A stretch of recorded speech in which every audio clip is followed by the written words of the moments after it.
want you to sell this band to a Muse fan and convince them why they're better than Muse. So you probably like some driving guitars. You like some interesting vocals. You probably like the occasional little bit of a groove here. Well, let me tell you about Closer Moscow. So they're a band that has some similarities here. Now, they might be, at times, a little more unique than you're looking for, right? I don't know, man. I like it. I like my music kind of generic, but just not generic enough to where I can seem cool to the very generic girls that I talk to. Perfect. Listen, you're listening to music for 7s right now. I'm going to give you music for 8s and above.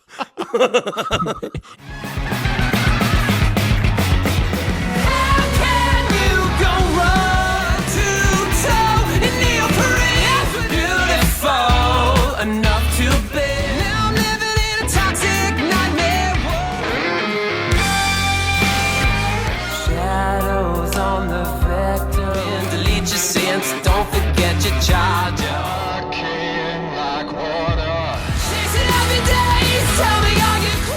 What's up, everybody? Welcome back to the Full Spin Club. My name is David Stewart. I'm the host of this online album listening club, and today we have none other than Mark Borison on the show. Thank Mark, you for having me. Absolutely, man. Go ahead and tell the people who you are, what you're up to, and what album you brought to the club today. Awesome. My name is Mark Borison. I am an actor, mostly commercial work, leading campaigns for brands like Pepsi, the NFL, Mentos, White Castle, currently Nationwide Insurance, so consider them so that they keep hiring me, which they've been great about. Thank you, Nationwide. I truly love it. I am the host of the Jungle Gyms podcast for Jungle Gyms International Markets, based out of the greater Cincinnati, Ohio area. Yeah. If you ever want to come see, I do them live in the entrance of a grocery store. For anyone unfamiliar, Jungle Gyms is like the world's largest grocery store, huge international market, like almost 80 countries of different food, an acre and a half of produce. It's just an insane place. It's like Willy Wonka and Disney kind of did their thing, and they built a podcast studio for me in the entrance of the store. So very cool stuff. It's also funny to me because Jungle Gyms is like really jungle coded, obviously, yeah. But like also your studio is almost like a zoo. Oh, like, yeah. Like you're very much on display. I'm the Barracuda. Jungle said that the first time. He's like, "Oh, you're in the little fishbowl up here." I'm like, "Oh my god, let's fill it with water," And then they were like, "No, you can do chili though." Let's David Blaine this thing. It'd be so sick. And then it's like Mark's been podcasting live underwater for 13 days. 13 days. How is he doing it? You're floating there, Dad. Yeah, exactly. That would be amazing. Honestly, I'm like, every so often we get the opportunity for that. It'd be so cool. It's such a crazy, awesome place. It's like one of those places where creativity really gets a chance to thrive. Right. I was just about to say, you seem like you have a lot of creative control over that show. It's been awesome. You just get to do whatever. Yeah, Jungle was just like, early on, it was just like, make a cool show. That was their whole thing. They're like, we're not worried about this being like a sales pitch. We think it will inherently do that. Mm-hmm. Don't focus on that as much. And I still kind of do focus on it a little bit because I'm like, I appreciate it, guys. But also, I would like to be here as long as possible. Right. And if I'm just in here, like, doing meme shit all the time, am I allowed to say swears? Yeah, okay, absolutely. Cool. I forgot to that was the only question I forgot to ask earlier. Don't worry, I'm not monetized. Just bleep me if they're down, though. Yeah. But it's so crazy. And so it's just the only thing, it's like anything else. It's just like the balancing of budget to idea. But I've never had an experience like this in any company. And like they're on board, dude. Like it's funny to go to a legend like Jungle in the first place and somebody that's that successful and just be like, okay, listen, man, so what if we got a tub of Vaseline? And they just like, yeah, tell me more. And for the most part, it's like, it's great. He's such a cool. I feel like such a dork when I say it, but I'm like literally a visionary, though, dude. Yeah, that rules. So, it's so cool. I can't believe it's here. Yeah, well, Cincinnati, what a wild place to have it. Dude, I feel like I have a Matrix job. People are like, oh, do you feel like life's real? I'm like, yes. And then I'm like, wait, no, I host a grocery store talk show, dude. That's not a real thing, Somebody pays me to go like, the new Coke is delicious. Yeah. It's not. It's like, these potato chips taste like fried eggs. That's because thank you. Yeah, Sean Braley brought him back to the club after recording with you. Did he really? Yeah. They're so weird, right? Yeah. And no egg in them. Yeah. That's the craziest part. I don't like that. It's scary a little bit, but I'm like, imagine being the scientist who was just like, listen, like half a drop of raspberry flavor and this other thing, and it turns into the crispy part of an egg. Which, again, I was more on board when I thought that it was like crispy egg chips, as in like made of egg, like a low carb. That's a good idea for a product. Yeah, actually. Like a low carb situation. Just saying, if anyone's you listening should cut out there. that out and just keep that idea for that's a good one. Dude, you. someone would buy that. I'd see these food shows, you'd be amazed. Oh yeah, I worked in food for a little bit. Yeah, we'd so go you to know like I would go to the trade shows for like Gordon Food Service. Dude, yes, those are always so much fun. I can't believe it. They spend so much money on it. Oh my god. I forgot to even say what album we were talking about today. Yeah, I got so give it a rip, man. Hey, I am here, and I wore the shirt. Yeah, you brought the vinyl. I brought the vinyl. I couldn't remember beforehand. I was like, I could just scroll up, or instead, I could panic needlessly in my apartment all night. So I was just like, okay, I'll grab a copy of the vinyl. I'm like one of those. My collection in general is kind of funny in that if I love an album, I'll get a couple copies of it because I'm like, well, if everything goes to shit, I can still make a record make noise. So I'm like, all right, so long as I have like my favorite things will be good to go. So it's help me keep my collection small. I think about that too because like my collection is not large. Yeah. But like the other ones where I'm like, if I want to buy it, I need to love the whole thing. Right. That way, like again, same thing. Like you can make a record make noise. Well, now I'm like, with like artists I love who put out new stuff, I'm like, okay, cool. This gives me another way to like support somebody I love, all that good stuff. I love it. So yeah, these guys, it's funny because I did only discover them in a digital way. Yeah. I think it must have been they're like, you've listened to too much Circa Survive, Coheed and Cambria, all these bands. Have you heard of Closure in Moscow? And I was like, no. So anyway, I brought in this. This is an interesting album. They're psychedelic rock opera, Pink Lemonade. Okay. And you had mentioned before we started recording that this is like, it was like kind of a step away from their traditional work. So like a rock opera, is that what you mean? Like it's like I think that's a decent way to because you've listened to it, right? Like, gave it its I think it has that. It's like a concept album. Oh yeah. And I love, first off, I'm one of those people that loves a concept album in general. But yeah, as you said, their earlier sound was way more, how did I describe it to you a minute ago? I was like, it's more Warped Tour. Sure. And they were apparently one of those bands doing Warped Tour back in the day, you know? Well, it sounds like a mirror of My Chemical Romance a little bit, just in the sense that they were also a Warped Tour band, and then they came out the Black Parade, their rock opera, and it was changed. Insane. Yeah. Yeah. That's kind of the vibe for this one. And, well, I don't know how far you want to dive in at this point, so stop me if I'm yapping, but I was joking with you that because I loved their original sound, if you listen to their EP, The Penance and the Patience, and the album that I discovered them through, First Temple, it has like I joked at first when I first heard the First Temple album, I was like, man, this is like if Mars Volta really wanted to make money, if that makes sense, right? Yeah, because there's this like kind of like soulful pop thing that happens every so often, especially in Chris's vocals. So yeah, on that first record, and then waiting, and it was like one of those things where most bands, when I discover them on the internet like this, they broke up 6 months ago, right? And I'm just like, oh, good. I think I sent you a Harvard record, yeah. And I'm like, oh, I love them, and I discovered them literally months after they broke up, and I was like, okay, well, I'm just gonna obsess for the next decade, right? So this is one of those, but I was like, oh, great, they're about to put out a new album, nice.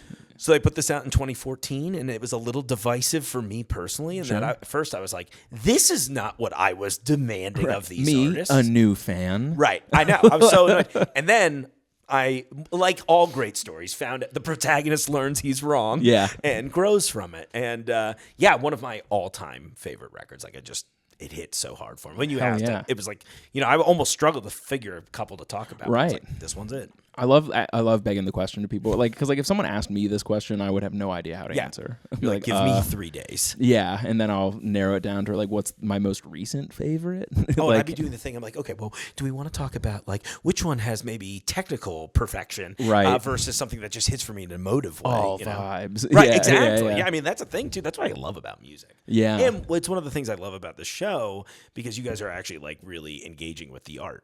Yes, that's like something I set out to do. Was like it's like talk more about like the creative process versus like just is it good or is it bad, and also it's like get to know you show. So like sure. Speaking of which, if you have not tuned in before, there are 3 main segments to this show. There's On a Pedestal, which is where we talk about the highlights of the record. Sweet. There's Discourse, which is where we talk about things that like I kind of found along the way because like where I'm like this is kind of strange and kind of want to pick a fan's brain about it. Hell yeah. And then On a Turntable, which is where we take a turn and talk to the guest more about like you and your creative life with the backdrop of the album as like sort of the influence for those questions. Can't wait. I love it. But we may have already answered this question, but I'm so sorry. No, you're good. It was funny because the whole way here I was like, I'm going to do that at some point. I bet. But like I have like a intro section called liner notes, and it's the simple question of why this album.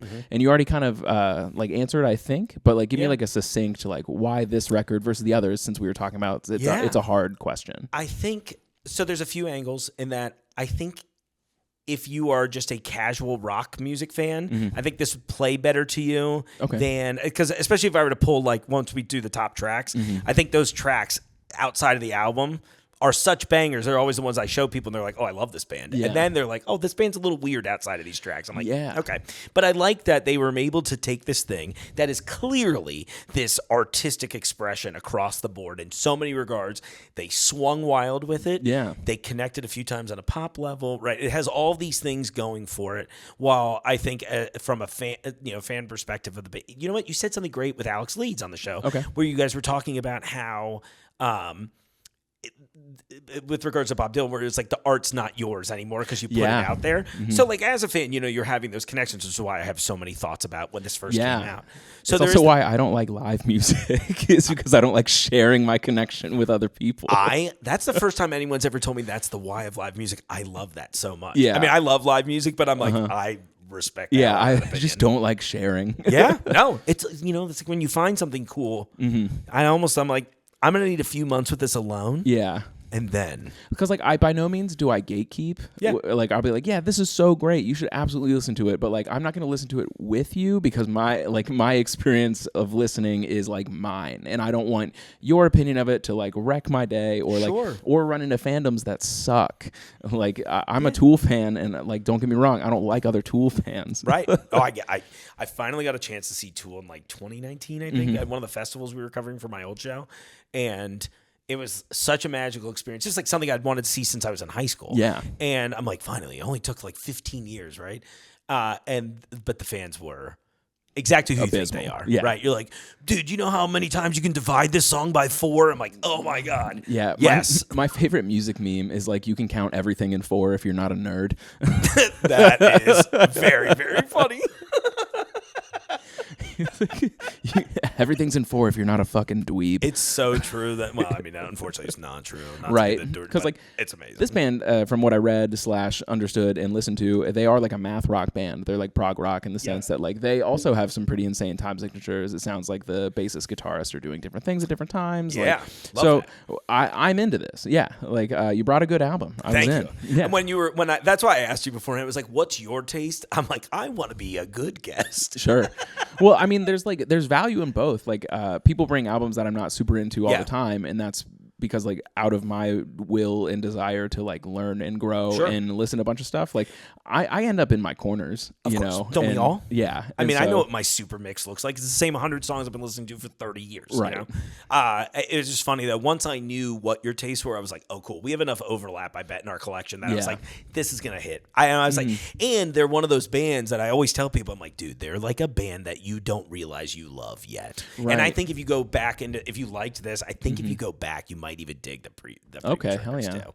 And they put out a new one not last year, October 2023. Heck yeah. Almost brought that, but I didn't have as many good shirts for it. Sure, that makes sense.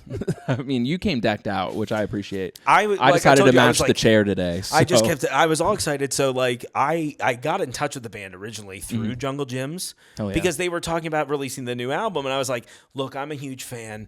This is going to sound insane, but I host a podcast at a grocery store. Yeah, and I was like, dude, I was like, we have an Australian section. Here's a Cherry Ripe bar. And they were like, kind of being silly. So, but Chris and Manny, Chris is the lead singer. Manny's he's one of the guitarists and also does the backing vocals. And it sings a lot more on the most recent record. But I reached out to them and they were just funny, cool dudes. Yeah. And I was like, listen, if you guys ever come close, let me help. I was like, I have a good connection with like most of the venues here in the city.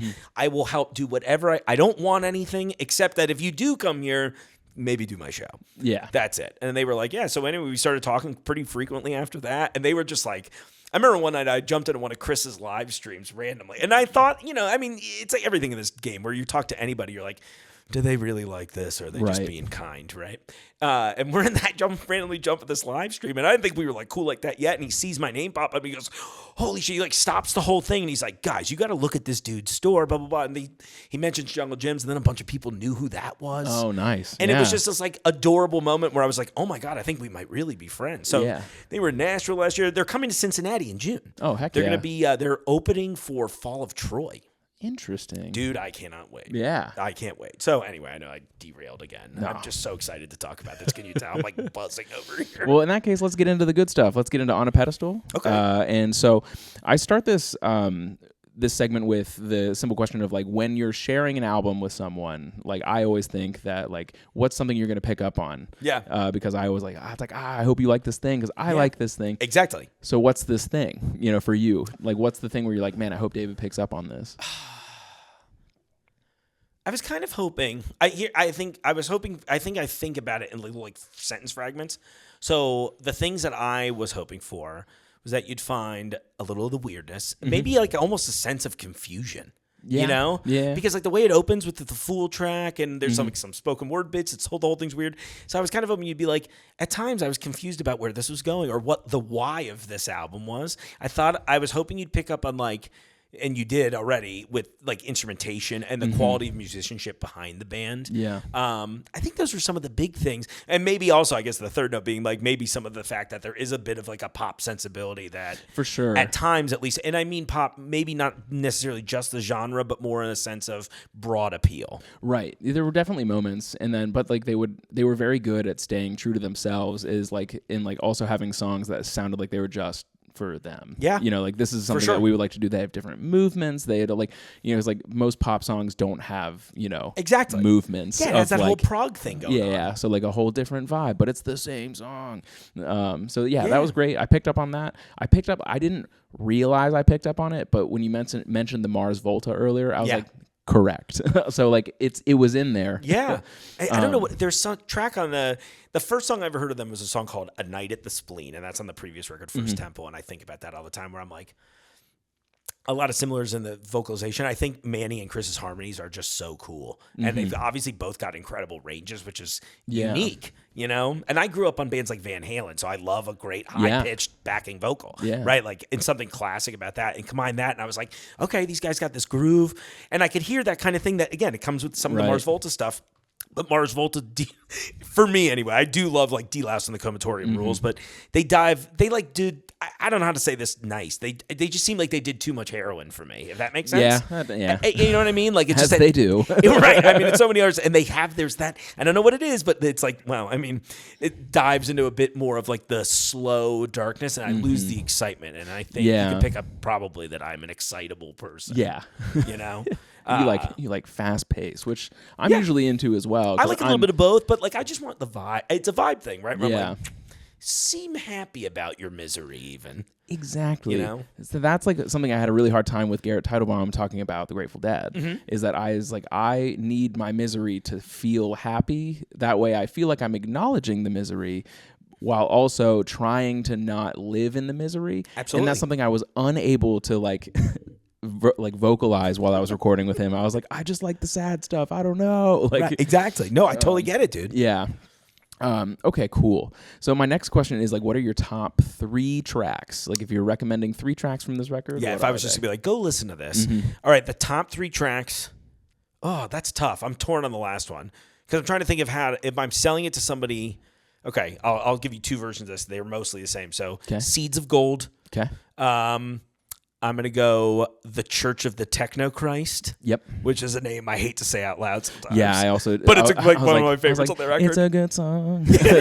Give it a shot. So those are the first 2. Those are the same on both. If you are a casual music or rock fan, I would say Happy Days is the third one I'd give you. And if not, if you're like expert, I'd go... the title track, Pink Lemonade. Okay, yeah. The title track didn't make mine. Oh, okay. Yeah. So I agree. I love a good opener. So like I have a tie for like, I think mine feel out of order as far as top 3. But like you have The Fool, because I love a good opener. I think it was a good opener to the record. It is a great opener. Because it's like slow and then just like pop. Right into that. it. You hear the little jangling guitars. Yeah. And then I have a / Happy Days. Okay. Because I think that was a great... Yeah, faux closer. Dude, it has that good thing where it's like you kind of hit on this before, where it has like again, that's a song to me with broad appeal, but it also still sounds like they wrote it for them. Yeah, I mean, like Teenagers off of Black Parade. Yeah, exactly. Like, great broad appeal, reference. still theirs. Yeah. And then Seeds of Gold, I agree. Yeah. That's worth it. Have you seen the music video for it? I have not. It's beautifully shot. It's one of those where I'm like, great use of a budget. Yeah. You know what I mean? Talked about that with Giles Chickering. When we were talking about My Chemical Romance, and they had like a movie style budget for one of their videos. And it was, oh God. Wow, I'm not going to remember the name of that song, but it's where they're doing a World War, like basically redoing the opening of Saving Private Ryan. Yeah, and I remember that. That was TRL was still around. I feel like at that point, I'm like, oh yeah. I meant this one on the opposite, where I was like, oh, this did not have a huge budget, but you definitely made it. It looks. I could be wrong. I'm guessing. Actually, guys, tell me how wrong I am, please. But it seems like one where it's just shot inventively. Okay. And it's one of those things that like when I watch it, I'm like, oh damn, I lack the creative vision to come up with this. Yeah.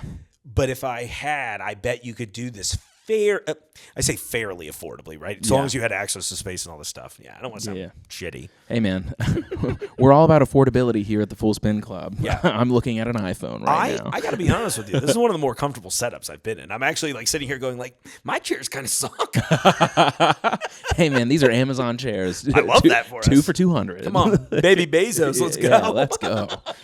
And then my last one was the Bramatron song. Oh yeah, another great one. Yeah, and specifically like the break in it, because like I talk about multiple movements. It was like when I was listening, I was walking around setting up everything. Yeah, doing my final listen, and I was like, I need to note what song this is because like the beginning rules. And it turns out it wasn't the beginning; it was the middle of another one. Isn't that cool? Yeah, so I love that kind of stuff. Oh, like, dude, so cool. And like that, like kind of goes into my love of prog in general, like Pink Floyd, Tool, all those things. That like, you're like, same. Yeah, let's just do weird shit. What is a song? Yeah.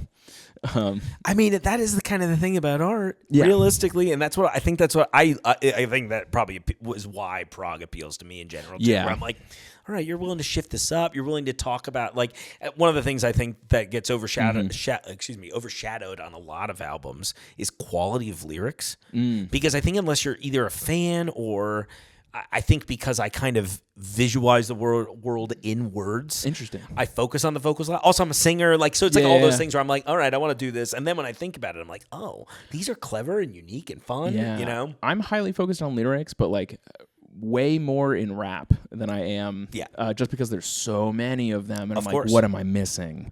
But like on the rap train, last season we talked about Travis Scott's Rodeo. Okay. He's considered prog trap. Like, that's amazing. I kind of love that though. Progressive trap music. He's like, what is a trap song? And like, so he has like an 8-minute, long, like multi-dimensional thing going on with like within sweet. Rap, and it is great. See, I might have to check that out too, because I was thinking, what was the Lil Yachty put out that like kind of weird? Oh yeah, that was very good. That was a prog record too. I was like, I love this. It's very good. Yeah, blew me away.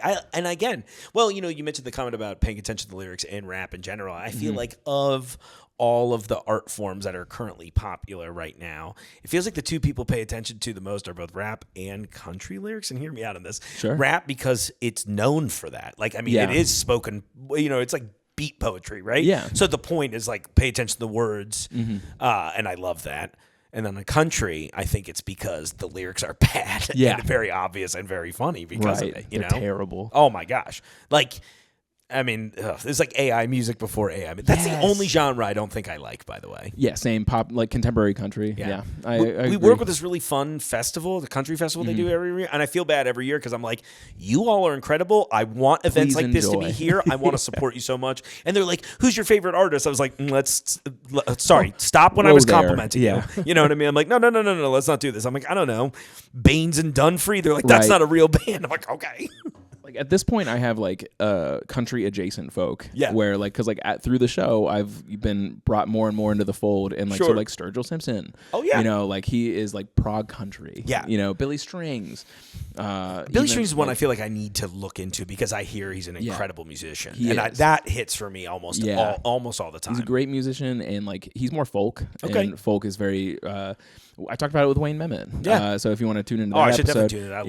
Because he talks about like what it means to be like a folk singer. It was an album of covers. And that's like, awesome, actually. So within like, and he made it with his dad because he wanted to make it with his dad as to have like a physical thing to remember his father by, like really should cool. the future go south, which it will for all of us. Right. But speak for yourself, dude.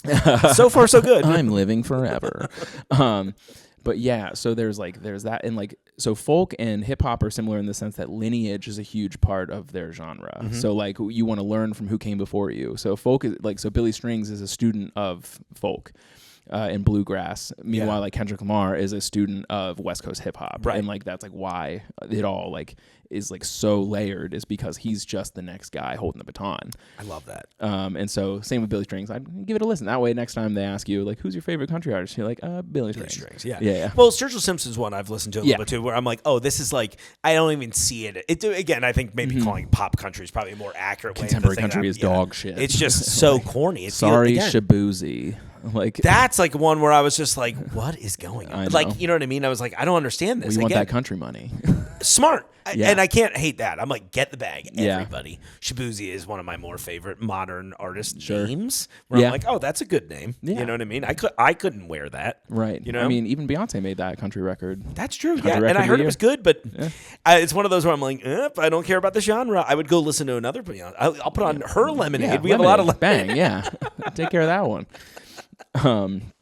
All right, cool, man. So my final question for Pedestal these days is, what makes a great album for you? So like, name a couple of boxes you want to be checked, and when you're listening, like looking for a great album, and then the follow up is, which boxes does this check and how? Okay. So musicianship is one of those things. I mean, like my genre tastes in general all over the place. I listen to a lot of jazz fusion, and everybody in those bands are like the greatest musicians on the planet, kind of thing, right? I love that so much. And one of my beefs with a lot of like modern pop is that I'm like, I know these guys can play. Like I this is a weird one, but like Taylor Swift's bass player was in one of my friend's bands forever ago. And I would never be like, I know him super well, but I knew him, right? 20 years ago. Incredible musician. Probably not really getting to no hate. I'm not really picking up on the bass lines in a Taylor Swift song. Right. And I'm just like, oh, again, very happy for this person. You know what I mean? But it was like one of those things where I'm like, these are the reasons I don't connect with music. So in this case, again, it's like musicianship. That's a big one. I do like, on any album I like, I was like, there's got to be one song that I should be able to throw on for people I love and them not be mad about it. Right. You know what I mean? Scare the hose. Yeah, literally, dude. Yeah, exactly. Somebody was joking about that because I'm a big Kendrick Lamar fan. And the whole Drake thing, I've always thought he was corny. I'm just very glad that I'm like, people agree with me we're on the right side of history with that. I know, dude. I remember, oh my God, that's another story for another time. But anyway, thinking about that, I lost my train of thought laughing. We were saying music, genres. Scaring the hose. Scaring the hose. Yeah. But they were like, Kendrick sometimes is scaring the hose music. But I'm like, but it's like culturally relevant. It matters. You know what I mean? It's actual art. So anyway, but you're right. No, you don't want that, right? I'd love to be able to be somewhere. I think about this album in particular, and it is Seeds of Gold, but we were on a work road trip years ago, and then, like, we were just all making a playlist together, and that one came on. I remember, like, the vibe was right in the work van. I was like, oh, everybody kind of dug that? I was like, all right, great. Box checked. Yeah. Musicianship. Broad appeal, pardon the expression. Don't scare the hose, broad man. Yeah. Sorry, I'm going for ancient anti-woman. No, you're sentiment. good. What would my grandmother call them? Broad appeal. I mean, she would. She's a very funny lady. Those, I think, are two of the biggest ones. And then, I mean, there's all these other little elements to me. It's like, what's the art look like? Yeah, what's the creativity, like the album art? Yeah. Yeah, that's fair. I mean, honestly, I always loved this because I was like, cool, we get a little Holy Mountain vibe on here. You know, there's clearly some psychedelic influence. The idea of the pink lemonade, you know, it's like some extra dimensional self. Chris did a great interview about it. I should send you after this, where he talked in detail about like what the songs meant and like where he was going with this. It was just nuts. Anyway, so I love the artwork, and it just like, it's one of those things I want to stare at for a long time. Yeah. And that kind of matters. I don't know if you can tell by the vibe of the room we're sitting in right now, but the this album right here, Room on Fire, is like a hugely influential on like my taste. Oh, like, sure. I was like, this is mid-century modern and sick. So sick, dude. The Strokes. jokes, and they kind of came out of nowhere. We were just like, oh my God, Julian Casablancas, sing to me sweetly. Yeah, it's like croon about being sad, please. Yeah. There's another good example of a band that is sad but sounds happier than they do. They're a little more upbeat about the sadness. I love that. Yeah. Cool, man. Hell yeah. So that brings us to our next segment, Discourse, which is where I talk about the things that I picked up along the way, where I want to pick your brain about it. Please. Yeah, I love this part. This first one is more of just like a sentiment that I'm curious about your take on. Like we've already mentioned like the Mars Volta. You mentioned Coheed and Cambria before we got recording, like as far as like their influences. This band feels like who Greta Van Fleet could have been if they weren't creatively fucking bankrupt. It's so funny you say that. I was about to tell a Greta Van Fleet story. We were talking about Kendrick and everybody being like the sum of their influences. Yeah. And I think about this all the time. Again, I'll go back to the Van Halen thing, right? Where I'm like, the reason a band like Van Halen became legendary is not just things like the fact that Ed Van Halen could rebuild guitars and play his ass off, right? It was really that those guys had listened to all kinds of different music. I mean, I'm a big David Lee Roth guy in general, but I'm like, Roth had all this like R&B and like weird background that he brought. He took this kind of like dancey sensibility, merged it together, and they became all of these different things rather than a band. And I always joke about this because I got to interview them once, Greta Van Fleet. And I remember talking to them. I kind of tried to push the button because I was like, I don't really have a boss here. This was an old radio show I'd done. I was like, nobody's going to be mad if I ask this question. I kind of pointed at them. I'm like, oh, they're like, no, we just really, I was like, you guys sound pretty much just like Led Zeppelin. Like when I heard you, I was just like, oh, straight is this a Zeppelin track I don't know? Yeah. And clearly gifted musicians. Shot for shot remake. Yeah. And the kid's got a crazy voice. They were sweet dudes. Please don't misunderstand. But that sucked, and it's like algorithm rock, You can't even call them talentless hacks because they are not talentless. No, like they are clearly good at this. But like my argument every time when it comes to Greta Van Fleet is that they do not take it a step further. They do nothing to push the genre forward. No, they do it to like bring it into this like decade. Cool, but I could also just listen to Led Zeppelin. I make the algorithm rock joke, but I'm like, I wonder one of them had to have been like, we can kind of write these like Led Zeppelin tunes, and then it'll just get in the playlist. And I would imagine, because one of the things that bums me out about music in the modern times is that we have kind of devalued it as a culture. And I think especially younger people, and I could be wrong about that, but it seems like younger people are way more like, it's just something I have in the background. Right. When I'm not watching a stream. Like, whereas we're sitting here like, all right, let's talk track to track. You know what I mean? And so I get so caught up in that and thinking about just the takes on this. I don't know where I was going. I was just getting so excited about this in general. But, oh, my God, I can't believe I'm doing this twice in public. It's been one of those weeks, dude. Like, I'm gearing up for this trip to New York this week. I've, like, barely slept. I've been wall-to-wall, because I already canceled on you once. So now I'm just like, oh, the brain worms are real now. Yeah. But, no, oh my God, I'm so sorry. What was the question? What was the setup, Tim? Yeah, we're talking about Greta Van Fleet. Oh, yeah, sorry. So, yes, the Greta Van Fleet thing. So, the point being that I felt like they were just like kind of getting the bag. And I keep thinking about these people that are like, you remember when it used to suck to sell out? Yeah. We hated those people. Yeah. Because like I don't know how I got in the minority when it came to being like, these are the same. Because like, and then like someone would argue with me. They're like, yeah, but it's okay to like bring it to this era. And I'm like, is it? I don't think so. And so like this, especially without pushing it forward, like you said. Right. So like this band is doing their due diligence as far as like prog rock and like let's bring our flavor to it. Exactly. Like I don't know, it's like making a recipe and making it yours. Like they simply just like printed out the Betty Crocker cake mix and they're like, yeah, this is a great cake. This is a cake. You're like, it is a cake. I've had it before though. I'm eating really it. Like the other version. And my brain enjoys sugar as much as it did, exactly. But like it's not, like but it's still not flicking that little part in the back of my brain. Yeah. Like chemically I'm in. Yeah, right. Press my pineal gland. Yeah. I'm in. Yeah. But yeah, so I was like very confused, but like I was like, this is like what Greta Van Fleet could have been if they gave a fuck about adding their flavor. Right. And I think they don't. I think that's my beef with a lot of not just newer bands, because it's happened throughout history. Yeah. But there are so many where I'm like, you just sound like this instead of you sound like, hey, I loved this one funk record. Yeah. And it would be, how sick would it be on this track if I brought a little of that groove to it, It almost signals to me like a lack of introspection because they're unable to look inward at what they bring to the table. And so, because like that's like I imagine, because like cultures and whatnot, like they're unable to like be like, what do I really bring? What is my value to this? And they're like, I don't have any, so I'm just gonna do. I can synthesize it. Yeah, and I was like, It's a bummer that the public sometimes, again, and maybe it is one of those things where people are just, maybe we're the assholes, but at the same time, I don't know. I feel like we're out here. It's a weird thing because I think some people are like, is this a form of gatekeeping? I'm like, no, we love the art, right? Yeah, and that's the thing. And I think we want to see the art forms we love continue to evolve. Yeah, I said for the longest time, one of my favorite art forms were video games because it was an art form that when I was a kid, it was nothing like it is now. And I've literally grown up with this from it being like, here's a couple squares in different colors. Yeah. Go for it.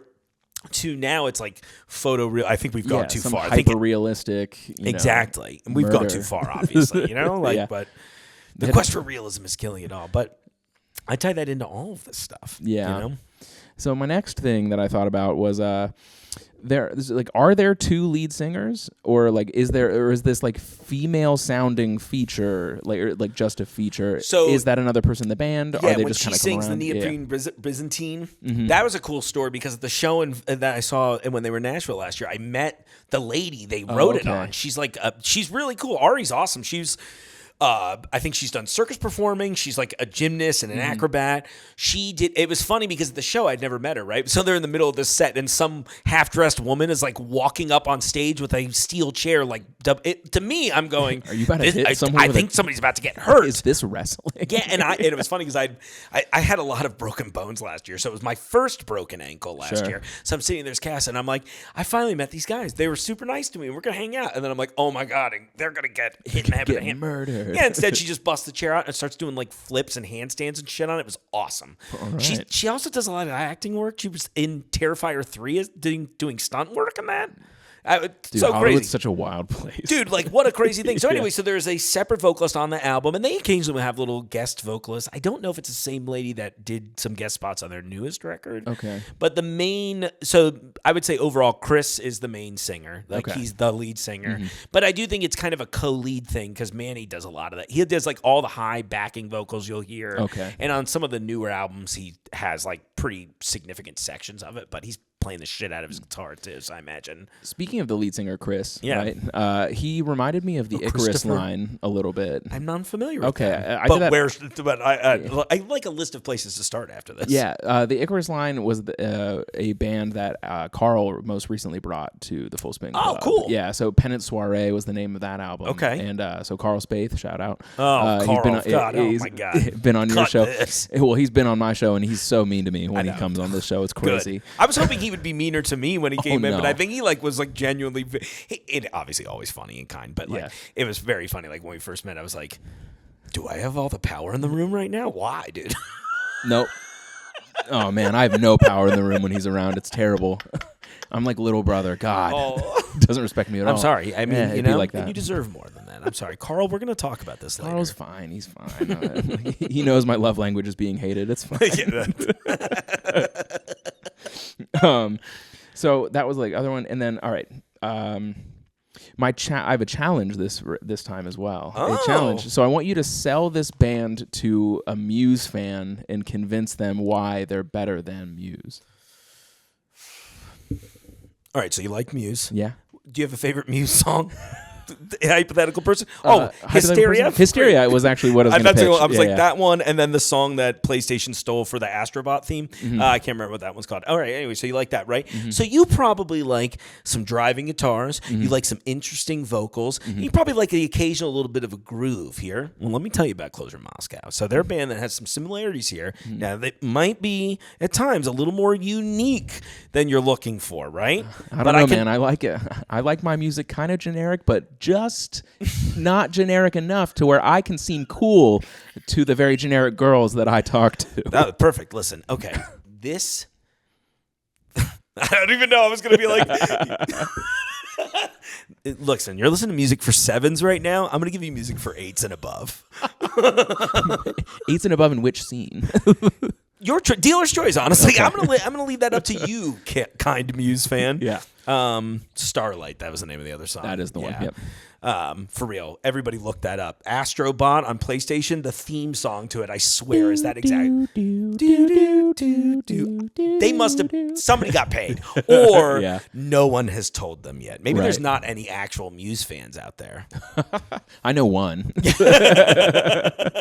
He's me. Granted, we were like in the 7th grade, but he was big into Muse. Oh my God. When I was like at the end of my musical career, so this would have been like 2007, 2008, I remember they were like popping off. And I think it was the bass player in the band, because that just seemed right. But he was like really, really hot on them. I remember playing some of the stuff. It's actually kind of fun to play. So I kind of get it from their perspective. I can play the hysteria riff on bass. It's fun. Yeah, exactly. Right. I was like, oh, that's kind of fun. But like, never really got into them. Anyway, so this band, it takes all those things that you love. It makes them a little weird. Try these mushrooms. Yeah, it makes you seem smarter. This album was sponsored by Pink Country Time Lemonade, hopefully. If you're out there. Yeah, right. Please listen to us. I'll tag you when this comes out. Okay. And then finally, as part of Discourse, I would like you to delete a track. Ooh, let me look at the album. Yeah. Which one would you bail on? Kill one of your babies. I will. Well, it's definitely not the final track, and we haven't talked about that at all, but that's like my favorite part. Pink Remonado. Is it really? It's not my actual favorite, but it's hilarious. That is mine. Is it really? Yeah, because I think Happy Days is a better closer. Oh, I 100% agree. I always felt, you know what I honestly think about that version of Little Pink Remonado? It feels like, how old are you? I'm 31. Okay. So this could be a bit in our age gap, but you remember, like, CDs used to have secret tracks. Yep, that's the vibe I get of that one. So to me, agreed. Yeah, so you are right in that. I think Happy Days is like a perfect closer. The future's fine. My soul is elated. Like you get out of and honestly, it feels like a good psychedelic experience in that regard too. Where you're like, all right, I feel great. We're almost out of here. Maybe we're gonna go have Chipotle or something. I might pick that one, but I think it's so funny. What's the no, man, he doesn't. This is hard. I'd say maybe, what is it, Mauer Bauer? It's I don't speak. I'm assuming that's some sort of German play. Yeah. I think that would be the one I would cut. Okay. Because it feels like it's not important to the album, in my opinion. It's got some cool grooves on it. I like the weird, it's like kind of ambient sounding. Yeah. That's always the track that I'm like, what the fuck is the name of this song? Right. And then I go and look at my screen. I'm like, oh, it's that one. It's that Mauer Bauer. Yeah, I feel like somebody yelled this aggressively at one of my ancestors. I was like, But, okay. Yeah, right, exactly. Like, where were you in the 40s?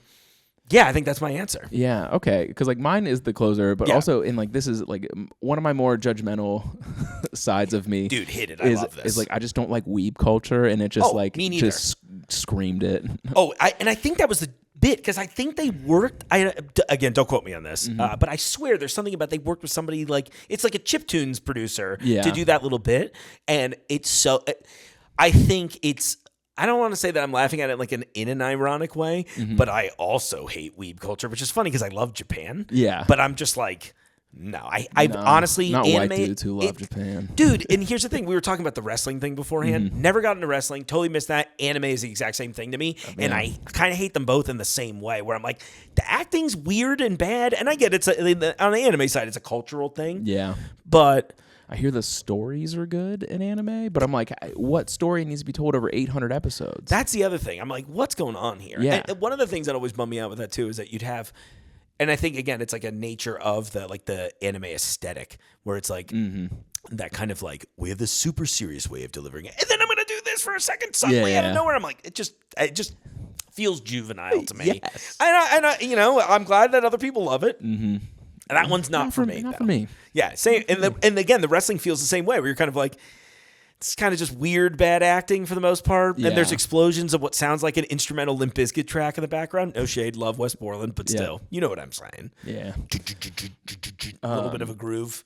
I cannot remember the name of this band. It's killing me. But there was a similar vibe on one of their albums. We talked about it this season. It's oh my God. It's not Pierce the Veil. That's so annoying.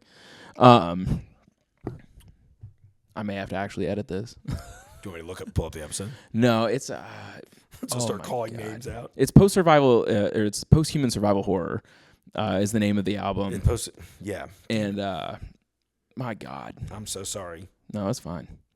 Bring Me the Horizon. Bring Me the Horizon. I was like, it's one of the. I kept on saying A Day to Remember. I was like, it's one of the acronym bands. Yes, it's Bring Me the Horizon, and they had like a sort of like like Japanese inspired, like anime tune. Like, something like when in the Across the Spider-Verse movie. Oh yeah. How they brought like the Asian themed like Spider-Man into the mix. Yeah, that was so funny. Yeah, exactly. Well done, tasteful. But like it felt like anime, but it was definitely a love letter to anime, but in a way that I wasn't mad at any time when they were on screen. And so like, but same vibes for the final track, where totally. I'm just like, I was in my head. I'm just like, I'm in Shinjuku right now. Tanuki Mario. I mean, I would be one of those girls probably. If I'm being honest, when I get there, that's like the big trip I'm trying to do soon. So I'm like, let's do it. But I also 100% understand and agree. And I feel like even they'd be like, they're such funny dudes that I'm mad about it. Like, Chris, I mean, I know he goes by Christopher, at least in that thing, but I'm sorry. So I'm like, sorry if I quoted you wrong. He's like one of those frustratingly, for me as a fan, frustratingly, like endlessly creative type. And everything he does is funny and well produced. And honestly, it's like, I love him, but I'm also like, God damn it, dude. Oh, can you sing too? And you're like, oh, it's awesome. Yeah. Like, fuck you, dude. I barely do one thing okay. Yeah, exactly. It's like one of those things where I'm like, I've been a multidisciplinary artist. I was like, God damn it. And he's killing it. And everything he does is so funny. He's like such a sweet dude too. I mean, the whole group is good, but like, I just always think about that, like when I see, because he'll do all this, like he would make strange videos on the internet, and things like that. I'm like, man, this guy's hilarious too. Like, what? It bothers me. I'm so mad. I've talked about this on this show before, that it sucks when like musicians are all so funny. I'm like, God damn it. Yeah. Like, well, I do think there's this tie, because I think I always joked that all comedians are failed musicians. And I think it feels like 100% true. When I'm asked about why for this show, because like as a comedian who's talking about music primarily, I was like, because every comedian wishes they were a musician and every musician wishes they were a comedian. Yeah. We're the same. We all just want people to clap for our thoughts. Yeah. That's it. That's what Facebook was. You know what I mean? We're scared to be vulnerable in a way that's just straightforward. Yeah. It's so true. Like, hide behind a joke, hide behind a guitar lick. Yeah. But we got to hide behind something, but we also feel like it's important enough to express. Yeah, exactly. You got to have the conversations, though. Right. But I was like, mine's just going to be funny because I don't know how to express myself in any other way. I have a bit where I was like, when I'm feeling uncomfortable, I'll use like a British accent. Yeah. Yeah. Oh, that's awesome. I'm glad you haven't done it at all today. That makes me feel good. Like I'll be sing-songy, which I have done already. It's like, that's all. Yeah. We know the tells now. Yeah. Now I'm going to go back through the entire catalog. Dude, imagine me playing poker and I'm like, oh, don't think I've got nothing. Better not bet. I would hate to see. Oh, shucks. Well, we got a game this weekend if you'd like to come play. Darn it all to heck, Master Wayne. Dude, I've been playing this video game called Kingdom Come Deliverance 2. It was a blind buy, and it's like are you a gamer at all? A little bit, not crazy. So it reminds me of it's like a very immersive. It's set in like a real place. It's like pretty not accurate, but it's still fun. Yeah. But it's like set in like medieval times over in Europe. But everyone kind of got their voice, mate, and they kind of got really that thing going on. And I can't stop doing it this week. Every time somebody asks me for a question, I'm like, all right, then I guess I'll go over there and get mutton, whatever. Yeah. But anybody watching, you should play the fuck out of the game. It's made by like 10, a small development team. Oh, nice. Yeah. Yeah, it's like one of those. I'm like, how the fuck did you guys get it? But like $500 million can't get this shit together. Yeah. It's because they're not artists. That's why. That's exactly. They're just a soulless corporation. A low budget and freedom, and I'll fucking make magic happen. I probably should have said that about my show earlier. Cool, man. We've made it to our final segment on a turntable. Which is where we're going to start talking about creative process and whatnot with you and your life and all that stuff, but using the album as a backdrop for that. I love it. So my first one is something I noticed that I was like interested in while listening to this album was like the concept of macro variants versus micro variants.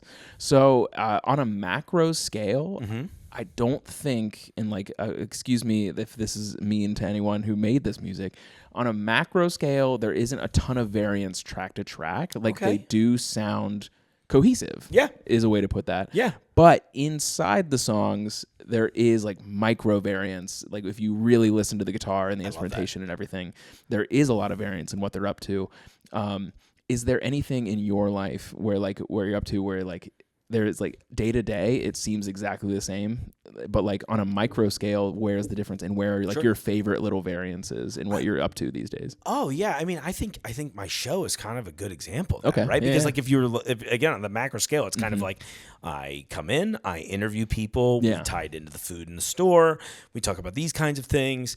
But I mean, I can instantly go like, well, every conversation is going to be different, right? Like today I had a lady from, she was awesome, that runs the YWCA in Hamilton, and was talking about like all of her work, which is really great, by the way. You know, and this is one where she's like protecting domestic violence survivors and all kinds of stuff, right? And I'm like a silly weirdo, and I'm just like, so which Pepsi would you pair these problems with, right? Obviously not, but like, so on the Which Pepsi would get him to stay? Right. I mean, dude, it was like a funny, crazy, you know. But so it's like you think about it in the broad strokes, and it's like talk to somebody, do this, maybe shoot a short video. Whereas like I'm sitting here going like, well, yeah. I think I like that. I actually am really glad you had this question, because now I'm like, damn, I think you just explained what I like in life, right? Yeah. It's like a not rigid, a semi-rigid form of some sort of like regularity, right? So I have a kind of a basic idea of what my like structure for life looks like, but within that, I'm kind of doing all kinds of different shit changes. All the time. Yeah, it's like today I ate Ukrainian crepes. Like, what the fuck does that even mean? They were delicious. Yeah. You know? Yeah, because like I agree. I am similarly on that plane where like I really like a good macro schedule. Yeah. But like on a micro, I like changing things up. That's like why I like this show. Sure. It's also why I enjoyed the concept of writing for television versus like writing a film. A film like seemed like really grand, but like television, you have all of like this skeletal system in place, and you just kind of get to plug and play. Hell yeah. You get to like take those like very rock solid characters and just put them in a new environment. It's the same stuff, but it's a new place. Yeah. And let's explore. Like, right. So I enjoy structure, but not a ton. Yeah. Same. That's beautifully put. Thank you. Yeah, you're welcome. And yeah, so I was intrigued about like your experience with that on the show, and this kind of like goes into my next one of like the hidden complexities. So like it's like same vibe, right? Hidden complexity. What is something that is highly complex about your work that maybe someone watching wouldn't know, but you're like, no, this small thing took so much work. So now I'm like, what do I have to lie about? Like I have like these like, or like I love tiny bits, like even like when it comes to like jokes. I like sometimes like the grand ones are not my favorite. Like on the most recent People versus the Grateful Dead, one of my favorite jokes throughout the entire thing, because like I, as like the judge, I don't have a huge role. I'm up there to like kind of facilitate what's going on. Sure. But I make videos like as like a pre show thing. Like this last one, we brought Jerry Garcia back to life. I love it. To like ask him like what he thinks about the trial. And like the character I played was Gary Necromancer, and I'm here for answers. That's amazing. Right. Yeah, so like that little joke, but like every time I said I'm Gary Necromancer, I'm here for answers, I would have the point. No matter what, how many times I say it's like, and I'm looking for answer. Like no matter like if I'm like at the screen, if I'm just saying it in passing, the point has to happen. And the lower third should be showing up with it too. Very like, I can see it already. I love it so much. And so that like. So what's something, I guess, maybe we won't talk about variance, but like maybe what's something tiny about your job that maybe no one picks up on, but that you're like, I love this tiny little thing? That's a good question. I think at work, and I hate to say this because it sounds so corny and trite every time. Why is that, by the way? Why is it anytime you say something genuinely nice or like appreciative, people, you're like, ugh, what is that part? You know? Yeah. I enjoy so much of what I get to do that it feels like at times... I'm like, is this all for me? Yeah. As silly as that sounds, right? Like, I mean, when they first were like, we're going to build you a studio here, I was like, hear me out. A guy that you've known for like a collected 90 minutes at this point, you want to build me a thing in the entrance of your landmark, so you're going to build a monument to me? Yeah. That's fucking crazy. Yeah, dude, let's do it. I like you guys, right? That feels like the biggest. The fact that I'm there sometimes, and I don't mean that mean because I know I do good work and, but... it is funny sometimes where I'm like, wow, this is so silly. So like, I'm almost having like that macro joke to it where it is that thing where I'm like, because I think a lot of people are like, oh, I know he's silly, but he like takes his job seriously. Yeah, I do, but the whole concept is still like we were joking earlier about the Matrix. This is a grocery store. Yeah, I'm a grocery store talk show host. I'm trying to do David Letterman in a grocery store without hurting. That's the one thing Letterman didn't have to deal with is hurting customers. Oh, you know what I mean? Or food waste. Nobody cared back then when he was still on the air. You know, now if I drop a melon off the monorail, people are gonna be like, bro, do you know how many people that could have fed? I'm like, I don't know, 2. Like, it could have quenched the thirst of 6 children. When we have you thought about that? Well, when we did the chili bath, people were mad. They were like, this is such a waste of food. And thankfully, the audience was like pretty good about it. But like, yeah, it is. I mean, don't get me wrong. It kind of was. But like, that wasn't my intent. My intent was not to like steal food from hungry mouths. Right. You know, and there's a few things that we did about that. But I just remember people get so worked up about that kind of thing. Well, check your local dumpster. Yeah, dude, seriously. Like, what are you doing? I was like, you know what you could be doing instead of posting about this on Facebook? You could actually go volunteer or do anything. Yeah. Hate to tell you about a lot of companies, not ours, you know, but I mean, like the big ones. I'm like, do you know what Nestle's doing right now? Yeah, they'll get rid of. They just bought the water line in your house. You can't have water anymore. Right. It's DLC. Or like, because this thing won't sell, it doesn't have any monetary value, they'll throw it in the trash. Crazy. Yeah, I know, right? And it's crazy how many companies do that. And what's funny about us is we actually are really like, when I first met them, I was like, so what's our food waste like? They're like, we pretty much strive for like 0%. So we donate to all kinds of kitchens and stuff like that too. Which was great. I know, derailing from the question. So I think the whole, I'm a macro joke in this regard. I always do think about little things I put in my writing now. And when you first said it, the first thought I had is I have a line that's just for me. I made this movie called Chilluminati a couple years ago that people thought was funny. Because I knew as a non-native, no one would ever give a shit about me in this stupid fucking town until I was like, Bengals, Cincinnati chili, which by the way, I loved chili since I got here. It was one of the things I adopted. But I eventually had that thing where when I first moved here, we used to joke about the concept of the chili mafia. Yeah. And I was like, there's no way there's a blue and a red company and they only exist within the 275 loop. You got to be, this is a fucking joke, guys. Yeah. And I was like, and so we did this movie about there being a government conspiracy about Cincinnati chili and this whole thing. And at one point, the crazy conspiracy theorist is just screaming. It's like, these people keep dying of heart attacks. And I just had this like soft aside about like, yeah, like the cholesterol's through the roof. It's like one of those just like understated heaters. And so I tried to do that for me and my buddy Jeremy that's in it. And I always think those kinds of things. That's like in my head, I'm like, that one's a joke for me. Yeah. You know what I mean? It's just similar to like the little guitar licks that I'm sure are just for the guitarist. Yeah, you're like, oh damn, what'd you just do there? Right. One of my favorite bands right now is Pup. They're a pop punk outfit out of Toronto. I'm not super familiar with the work, but I do know the band. Yeah, and like Steve Sladkowski is marrying someone from Louisville. Which is cool. You gotta invite him on the show. I'm this close, bro. Just do it. Just do it. If I can have one piece of advice for everybody ever, shoot your shot all of the time. Here's what I think about. There's a guy we saw speak when I was in high school. He's like a motivational speaker for like kids in bands. Tony Robbins, obviously. Yeah, right, exactly. Huge hands. It was like shaking a bunch of bananas. No, this guy's name was Dr. Tim Lotzenheiser, and he was like framing it around like high school band shit, and also like, you know, you want to ask a girl out kind of a thing. But he always talked about how without doing it, the answer is definitely no, right? It's like you guarantee the no by not asking. And like, I don't know. It's one of those, I think because I'm competitive enough, but not so competitive that it stops me from doing things. Because like anytime anybody gives me shit about some opportunity, oh, the fuck you do that? Here's how, dude. I just sent them a fucking DM and they happen to answer. And I'm telling you. Asked. Yeah, well, and because I'm sending 1,000 of these out a day, the percent, you know, even if it's 1% are like, yeah, sure. It seems like a lot because comparatively, most people are like, he'd never respond to me. I fucking wrote these guys. That's how we became friends. I was like, dude, I got this huge grocery store and we probably got pink lemonade in this bitch. Like, let's fucking do something. Somewhere. Yeah. So anyway, not to jump on my own. This is how I become a public speaker. But seriously, take that. You should do that for real. Yeah. This is such a perfect format for it. Yeah. Wouldn't you like to hear some of his favorite music? Of course. Yeah. Of course, dude. But he's the guy that has like these little licks where I'm like, that's got to be for you, dude. Yeah. And the other guitars. I think sometimes it's a little bit for like, hey, just look at this thing I figured out. Yeah. That's one of the fun things about playing guitar. I'm not great at it, but it is one of the. I've obsessed over virtuosos. And when you hear those little things, you're like, okay, this is why this guy does. Now hear this guy play a sweep. That's a pretty cool little picking pattern. Now listen to this guy Frank Gambale play a sweep. it's 10 times faster. It's really clean sounding. I was like, what's the difference? Anyway. I could go all day. Frank and Bolly rules. Cool, man. So what about this band do you find the most inspiring, and like what would you want to emulate in your personal work? I think that's sort of where my fandom is. This is like maybe not this album because I'm not technically skilled enough for it. And their newest album's called Soft Hell. What I think about them is so many things, right? There's like a concept here.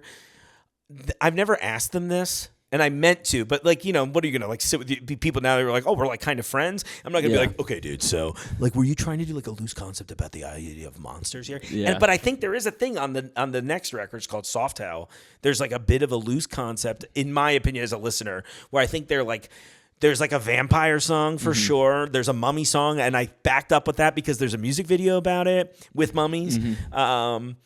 The creature from the, you know what I mean? Like, they all have this kind of like monster vibe. And if you look at the album cover, it kind of backs it up. So I think the things that I get hyped on is that there is this macro vision, I think, that's being put on, right? Where like, and I don't know who's entirely driving the train. My guess is usually Manny and Chris.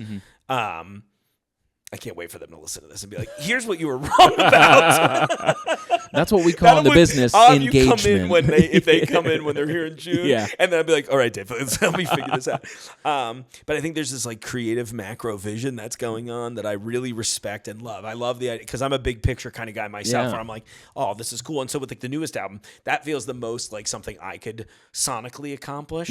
But so you have that, you have this big concept, you have, there's some interesting thematic things throughout. Like I picked Church of the Technochrist because I was like, that's such a cool song that sort of to me speaks to like the modern generation and this kind of idea of like, are we treating the machine as, and I don't even know if that's what they're writing about, right? But I'm sitting here listening to some of these lyrics like, what's it? Plug me in, delete your sin, don't forget your charger. But it's also kind of funny, right? I'm like, oh, that's like a funny fucking line. And man. So I love this idea that there's like a little bit of humor injected into the like thematic elements of this that otherwise is dramatic. I love that the albums kind of have a groove, right? Like, I mean, a lot of the stuff I grew up on was like, I listen to a lot of funk and R&B and shit like that. So there is that kind of inherent, again, I don't know how to put it, but they're all in the pocket, right? Like, I do like paying attention to rhythm sections a lot. And these, they're playing together and it's got that little, it's every so often I have this like sort of dance ability to it that I like. But then there's also ripping ass guitars over it. And, again, and you'll listen in the earlier stuff too. So many solos. Because that was the thing that got me in the first song I ever heard. I was like, all right, this is a cool little groove. I'm into it. And then they came out of this solo. There's a solo like 45 seconds into the song that leads into the first chorus, I think. It blew my fucking mind. I was like, dude, who the fuck are these guys? How have I not heard these kinds of players? Oh my God, drummer hand speed, I could go all day. So I think the musicianship speaks to me so much. Man, it's just like a little bit of everything. I honestly, I love the whole psychedelic thing, not to be weird about that, but like those changed my life in a therapeutic, positive way. That rips, so seeing stuff like this that I'm like, oh, I have a feeling you guys know about that too, right? There's like a little bit of like real, recognize real kind of thing. For real, dude. You know what I mean? And so like, I guess I got to do that for the new record, but this felt on brand for it here. But there's so many elements that come together for me in one space that just gets me, it just gets me excited. So my final question of the show is like kind of taking that same question and kind of asking the opposite. So I think it's really important to learn from things you don't like. So is there anything on this record that you like weren't like super into, like would learn from and kind of like do the opposite in your personal life? I think honestly the big take for me was, I don't know if we said this on the show right beforehand, but when it first came out, I was like not mad. But going back to the thing about like the arts, once you've released it, it's for the audience, less about the artist. And at first I was like, what the fuck, dude? Like, I heard Pink Lemonade. I was like, okay, cool. This Pink Lemonade, I think at times, like if you condense chunks, sounds the most like their previous work a little bit. Like it's like a little chaotic, a little heavy and cool, high end, tenor vocals. And, but I think my big takeaway is that try the shit you don't like Yeah, repeatedly. Man. You know, I make this joke now on the show, and I think it's because of things like Pink Lemonade where I didn't like it at first. I will never forget, dude, the album dropped. I had just landed in Las Vegas. I was so fucking excited. I bought, I think, a digital copy of it because at this point I was a staunch anti-streaming guy. Sure. Because I'm like, this is going to ruin music. For a while. Yeah. I finally jumped in because it comes free with my premium YouTube subscription. So I'm like, okay, it is convenient, but I get it. But I want to, again, like I've said so many times, I want to engage with the art. But I'll never forget, I land there, meet my best friend, Mike Lopez, out there. And I'm like, dude, I can't fucking wait. Remember that band? And he's a drummer, and we'd played music together. So he was like in, and then we put this on. We're like, not really what I was hoping for at first. Yeah. And it didn't take me a decade, but it took me like a few years. I kept listening to the other stuff, and I was like, and then something happened where the Seeds of Gold video came across my playlist or something. And I was like, oh shit, I don't even remember this song off the album. Dude, it's crazy. Sometimes you're not ready for it. Yeah. Like, and you have to grow into something that happens, like, that someone put out later. Sometimes you're just not on the same wavelength as your favorite artist. Of course. Like, and then eventually you grow into it. You're like, there it is. Yeah, like, I felt like a fucking idiot after the fact, for real. Sure. Because I was like, I love these dudes. I was so excited. You know, I can't think of too many bands that I really, really loved. Like, I've not really been fed too many over. I always felt like that thing would happen, like, oh, you like Coheed or My Chemical Romance? Well, here's a band that, like, is on the label but doesn't fit. It was like, I always felt like no one understood what I liked about the music I liked, right? Yeah. And this was in the early days of Android when I found out about that. This was like 2009, 10 probably. Yeah. And I remember Google Music, or whatever they called it back then. Yeah. It was just their version of the iTunes store, right? They're like, Mark, we see you're listening to a lot of this and Scale the Summit and all these other interesting bands. You should listen to this band. And that was where I found out Night of the Spleen. I'm like, oh shit, great recommendation. Yeah. And the same thing happened for the band Harvard, you know, where I was like, oh, another band that I got fed that way. So there's like this whole angle of that. It just, man, I get so excited about it. But I'm really coming back around ultimately to the idea of you not being ready for it. And I think I like the idea that I feel like a prepared person. But I'd say a lot that I like being wrong. Yeah. Because, especially now, right? Yeah. Maybe it's a courtesy of aging or whatever. But like, to me, I view being wrong as an opportunity for growth. This also feels trite. Well, like, dude, not even though, like, because, or do the thing that makes you uncomfortable. Being wrong is ultimately uncomfortable. Yeah. Like, because you thought you were right. Yeah. That's what I say all the time. I'm like, try something. I try everything twice. You know, and I use the analogy a lot when it comes to food. I'm like, dude, if you are afraid of this food, that's okay. But you should take one bite of it because this might be your favorite thing and you're never going to fucking know about it otherwise. And then if you don't like it, that bite you took is like this almost imperceptible grain of sand on the beach that is your life, dude. Like, you will not remember this moment more than likely. Right. You know? So it's like, just take the swing. And I think that's the thing. I felt so bad being so excited. And, you know, 2014, I feel like the internet was still not quite where it is now, where like, I heard they had a version of Church of the Technochrist. I was like, this is not bad. But I was like, I can't wait to hear the rest of the record. And then here we are, obsessing over it. Wearing the album cover as I'm sitting next to the album. Should have done a reveal, you know? But yeah, man, hell yeah. Well, thank you so much for coming on and bringing this album. I enjoyed it. It was great. If you're into Australian bands, Violent Soho. Okay, I'll check them out. I'm a big King Giz guy. That's the other Australian export we're into. Violent Soho is like a grunge band out of Australia. Yeah. Okay. They're very fun. Where would you start? Wow. I know right now it's there's my like show, bitch. There's a very old song that is not recent at all, but it's like Jesus Stole My Girlfriend. I think that's a great track. Okay, cool. And like I don't like the rest of the album's okay, but like and like the later albums are better. Okay, but like that song rocks. Okay, cool.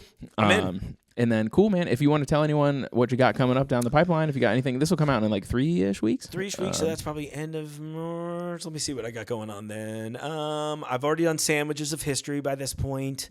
I don't know what we'll announce, but we have a bunch of festivals at Jungle Gyms coming up. Yeah, you know, I'll be linking your show in the description. Sweet. So I'll have some good news there. I'm trying to think of what else. Depending on when this airs, I might be I'm actually pretty excited about that. So I think I was telling you, I'm getting ready to go to New York this weekend. I'm going to the world's, I think, largest toy show for like vendors and stuff like that. Yeah. But and I've gone to a couple and they've all been fun, but this is the one where, not that STEM toys aren't real toys, but they're like, this is like Hasbro and shit. Yeah. I'm like, oh, I'm going to see Ninja Turtles at this one. Hell yeah, dude. This one's going to rule. But apparently they're going to show toys for like the next 3 years, which would be nuts. But I'm going to a global pet expo, which at first you're like, really? And I'm like, well, we have a huge pet department, but they do all kinds of silly shit. They have like all kinds of exotic animals there. They're like dying pets and shaving them on the floor. It should be. I'm here for a spectacle. All right, So trying to think of anything else coming up. I don't know. Hopefully something good. If so, I'll tell you so you can add to the show notes. Yeah, man. So for anyone who is watching on public access television, because we are on that. Oh, sweet. Just follow the Jungle Gyms podcast on anywhere that you get podcasts. This is a TBNK thing? Yeah. Oh my God. Now I got to shout out James Morlock at TBNK. Yeah, they're a CBT or a CCT is what we're at. CCT. Okay. So, okay. But yeah, so we do public access. That's so cool. Yeah. So cool, man. By now, the People vs. Grateful Dead is on YouTube, so you should check that out. Check out any of the live shows. I operate mostly out of Commonwealth Sanctuary, so shout out them. And check out local comedy. That's like my usual recommendation at the end of this. It's cheap. You love laughing. Everybody loves laughing. Yeah. And a lot of people take it so seriously, and it is what keeping them alive. So if your laugh could save a sad comedian's life. Oh, in that case, I'm not going. There's too many. All right, yeah, fair. But all right, thanks so much for coming on, Mark. Thank you so much for having me. This was so much fun. I really, really appreciate it. Truly. Heck yeah, man. And we will see everybody in the next one. Peace out.